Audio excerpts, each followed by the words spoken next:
You went to bed at 1 working in a beat. I went to bed at like I think 2 watching anime. So you're doing much better than I am. Alright. Yeah. Well, to be honest, it's like me going into the music industry. Like I feel like music-wise, it's just gonna be a piece of cake. Knowing the sounds that I will do, all I gotta do is just keep experimenting, keep getting better. That's what I do. Like I'm still learning how to produce, but I'm still getting better every single time. Even though the process is hard, but doesn't feel too hard once you pull it off. Do you think that after you finish, because I know you're finishing your degree soon, you're gonna go to any kind of like music school or something like that? No, I'm not gonna. I don't need a music school. Here's the biggest misconception. You don't need a music school to go into the music industry or music business. Well, here's the reality. The music industry is a complete facade. Go on. You know why? Because the thing is, like, when I look into the history of it, when I do my research through videos and all that, and of course from my past experience of being in a fake agency and a pyramid scheme team, and of course my ex-girlfriend, and the thing is that People, stop misleading Alan, man. Leave him alone. Let him make his music. God. you can't mislead me this time. Well, unless if you can find my soft spot. I'm trying to. So just. But it's like what Sign happens is with like me, bitch. all the record labels and all the record labels that's out there set up by organizations who have links to radio stations, the Billboard, ARIA, and all that. They're all linked. And then the thing is like, in return for people who sign, like Taylor Swift, many other artists who sign away their masters, really it's just like the reason why they want to sign away their masters is because they need the masters in order to fund for their lifestyle, in order to fund for their bank account. Yeah. And the billboards,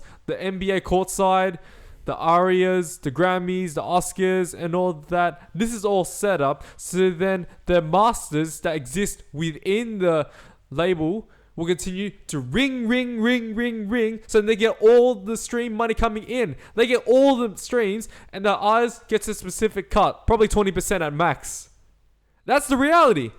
It's happening to my friend right now who's signed to a record label. Wow. Yeah. So what does that like being signed looks like? Like you're stuck for like a few years or? Oh, well, being signed, they can keep you for how long you want, but then they feel like they're not getting much out from your masters, and he said, okay, get the fuck out of here. You're not bringing in money. You're not worth it to us. You know what? You're not worth anything to us. But that's the reality. Because once the labels are done with you, what's next? It's such a cutthroat industry. It is a very cutthroat industry. And the fame and all that, the mansions, the cars, the houses, the reality is either it's rented or the company owns it. So the houses that most popular celebrities are in, it's probably under them if you sign their label away.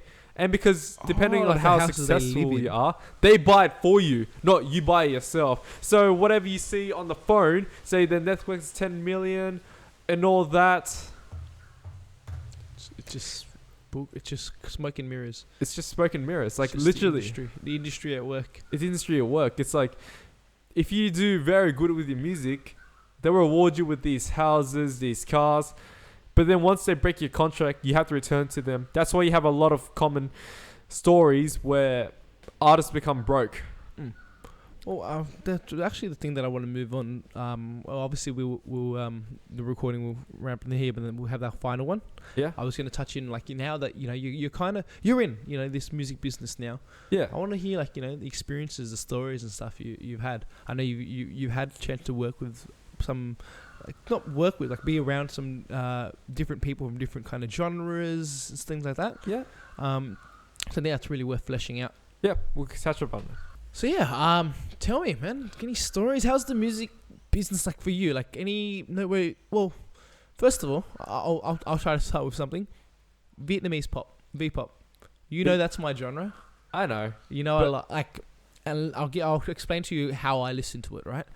So I listen to Vietnamese music because I speak Vietnamese fluently. It's my way to kind of stay attached to what's going on over there.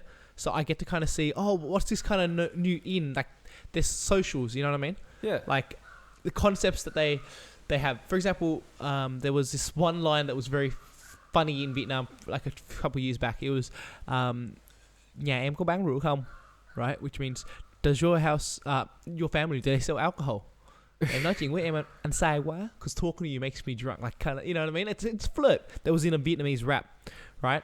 So that's why I listen to the song, so I can hear that kind of stuff. So when I go back, I say that, and they're like, "Oh crap! Like you know that song as well?" I'm like, yeah, fucking up, I know that song. Right? You know that like familiar jargon and context with the music. So that's why. Yeah. And then also it's good, like, because like I don't fully understand Vietnamese, but like just like when I played that song for you, you could kind of feel, but like there are a lot of words I use, like I don't know that word, like it's not my day-to-day language that I'm using. Yeah. I get that as well, and that's how through exposure I try to learn a bit more. You know, if I have a song I really like, I'll break down the lyrics and like look at the translation and go, oh, okay, cool. You know, a lot of like my Instagram posts and stuff are like a combination of a mix of Vietnamese, English. Like I've looked at the lyrics and stuff like that. So yeah. How about yourself? What's your thing with Vietnamese pop? When someone recommended me that, I started listening to it. What song did you first hear? I think it was someone from Amy. Or Amy. Her name was Amy. Yeah, A-M-E-E. A-M-E-E. She's cute, eh? Yeah, she's cute. Yeah. But the thing is, like, when I listen to a song, there's all basic copycat bullshit. I'm telling you right now, it's all basic copycat Be real, bullshit. please. Trust me. I know people right now who what you're saying, they're going to hear this. They're going to very much appreciate what you're saying. I'll give her this. She works hard worker.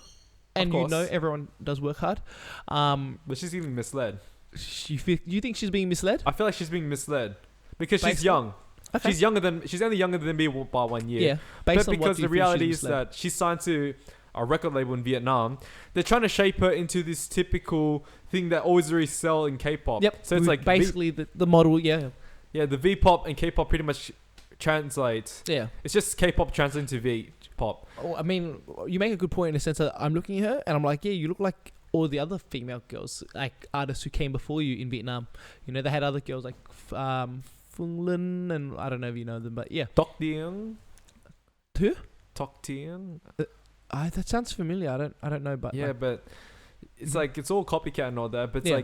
it's like basic love stories. But how do you and know all that. that's not what she wants?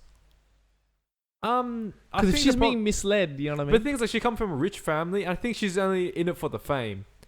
She's only in it for the fame. And you've got that, like, I'm not defending nothing. First of all, do you know for a fact she's from a rich family? I know that. Okay. And you say she's only doing it for the fame, which I most feel likely... like she's only doing it for the fame. Well, we'll get into that, but what makes you think she's only doing it for the fame? When I listen to the songs, I don't really connect with it. When it's so commercial, is that why? it sounds so commercial. So there's this big kind of thing in Vietnam where, yeah, like, you can kind of buy fame. You know what I mean? Like, you just have to be able to sing well enough, and the rest can come through money. And because you know how it is, it's all marketing, right? Yeah. Let's say I'm not the best singer, but I can sing, and then I've got money, so I can pay the correct people. You know, get the right writers in the room, get the right producers in the room, and then I just sing. And then obviously that's why the record label has to present you as a certain person. Yeah, for So sure. it's sellable. I mean, I like her music. I mean, her music's not too bad, I guess. Like, It it's got is the basic flow. very. Well, it's.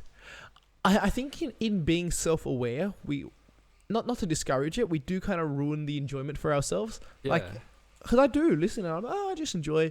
But then yeah, when you kind of you're like, it's you gotta find that kind of like separation between like the art and the artist. Say. Yeah. So that was your first time listening to V-pop. How'd it go on from there?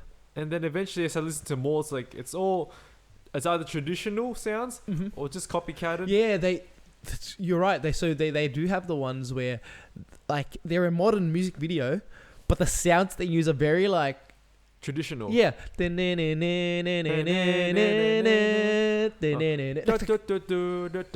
Like, I think we're talking about the same song. like even the flow sounds similar. Yeah, I heard a song called Crush, yeah. and then also one was called Simple Love. But Simple then love. Yeah. Yeah. Simple Love. Girl. Sarang hey. Yeah, see, like they cross through the Korean stuff a lot too. They're quite inspired because Vietnam has, obviously, who doesn't like, well, a lot of Asians like K-pop, we know that. Yeah. But Vietnam has a very a close relationship with Korea regarding work and stuff like that. Yeah. A lot of like Koreans work in Vietnam. For sure. In fact, there was a girl who kind of came before Amy, Han Sara. Do you know her? No. Nah. She her father is Korean, works in Vietnam as a tour guide. Yeah, and that's why she lives in Vietnam, and that's yeah. So then they'll go on like the shows like The Voice and all that, and they'll sing, they get famous. Yeah. So look at that yawn. Sorry, I'm boring you. I'm kidding. No, I'm not getting bored. I'm just tired from my 1 a.m. work. That's why. I don't blame you, bro. Like, look, think about it. Like, I got you to come 8:30 in the morning on a Sunday. Yeah, I would have slept in, but like, if this is church, you'd be sleeping. So you listened a bit more, and what's your kind of like take on it? I understand you want to kind of get involved, or I mean, I do want to get involved, but I want to make sure, even though the sounds are commercial and so the sounds are so fake and all you that, want to give your own. I want to give my own taste. Yeah, you know what I'm saying? Maybe as someone who's Vietnamese as well. Someone who's Vietnamese. So it's like, even though I make love songs, it has to come from my experiences. So I do produce a love song that has the same of being melody. Misled. But it's like, Em nói là gì? Em nói là sao? Em nói là bên cạnh em giờ đây đã có thằng nào. Yeah, it's like, I still want to tell my own story, or tell like a chapter of a story. So the first song that I'll be releasing, hopefully in mid-April or May, early May at least, when eventually I get when I get it out to radios, I just want to make sure it explores what I was feeling in that moment. And then I build on from there, capturing the Alan that is there. That was there in that moment. Yeah, and then eventually I build on from there. But at the same time, I still need to build my reputation before I can actually drop bangers. Like, I've got like a library of banger beats, but I can't exactly rap and sing to them until I feel like I've achieved something. I like this. I like the fact that I've gotten to like know you, and like I'm here with you, and it seems like you and I might have some little bit of work we can do in the future moving forward. Because like, I mean, first of all, I short scenario, I can imagine if you made a beat that I liked, right, and I played it to someone in Vietnam who was an artist, and they could do a thing over it, stuff like that. Yeah. And obviously we'd look after everyone, make sure everyone's happy. Yeah. Have you met anyone in Australia working on V-pop at all? No. Just you. Just myself. not hard at it, but yeah, okay.